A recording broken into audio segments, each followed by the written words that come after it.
ഒരു പ്രായമുള്ള ഒരാള് യൂസുഫ് അലി സാറിനെ ഒന്ന് കാണണം, എനിക്ക് പൈസയൊന്നും വേണ്ട, എന്നെ ഒന്ന് കയറ്റി വിടൂ എന്ന് ചോദിച്ചു ഉച്ചത്തിൽ വിളിക്കുന്നുണ്ടാവും. അദ്ദേഹം ആ തിരക്ക് പിടിച്ച് ഇറങ്ങുന്നതിന്റെ ഇടയ്ക്ക് അദ്ദേഹം ആ സെക്യൂരിറ്റികളോട് പറഞ്ഞു, അദ്ദേഹത്തെ കടത്തിവിടാൻ പറഞ്ഞു. അടുത്ത് വന്ന് അദ്ദേഹം സലാമൊക്കെ പറഞ്ഞിട്ട് പറഞ്ഞു, കുറച്ച് വർഷങ്ങൾക്ക് മുമ്പാണ് ലുമോള് കൺസ്ട്രക്ഷൻ നടക്കുന്ന സമയത്ത് ആ പുരയിടത്തുനിന്ന് കുറച്ച് കമ്പി ഞാൻ എടുത്തു.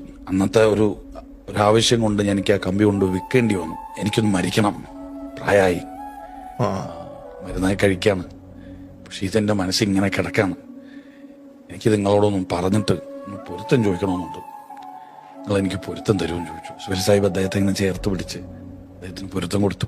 പൊരുത്തം കൊടുക്കാൻ യൂസുഫ് അലി സാഹിബിന് സാധിച്ചതും പൊരുത്തം ചോദിക്കാൻ അദ്ദേഹത്തിന് സാധ്യമാക്കിയതും അവർക്കിടയിൽ ഒരു വെളിച്ചമുണ്ടായത് കൊണ്ടാണ്. ആ വെളിച്ചത്തിന്റെ പേരാണ് ദൈവം.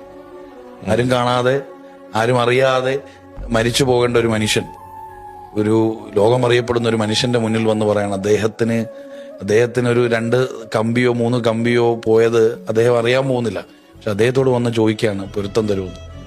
ആ അദ്ദേഹം ചേർത്ത് പിടിച്ചിട്ട് ഞാൻ പൊരുത്തപ്പെട്ടു എന്ന് പറഞ്ഞ് വിശുദ്ധ ഖുർആനിലെ കുറച്ച് വചനങ്ങൾ പറഞ്ഞു കൊടുക്കുകയാണ്. ഒരാളെ നമ്മൾ അറിഞ്ഞോ അറിയാതെയോ വേദനിപ്പിച്ചിട്ടുണ്ടെങ്കിൽ ആ വേദനയുടെ ഇന്റൻസിറ്റി അല്ല അവിടെ വിഷയം. അതെല്ലാം കണ്ടുകൊണ്ട് ഒരാൾ എന്റെ മുകളിൽ ഉണ്ട് എന്നുള്ള ഒരു വിഷയം, അത് വലിയ വിഷയമാണ്.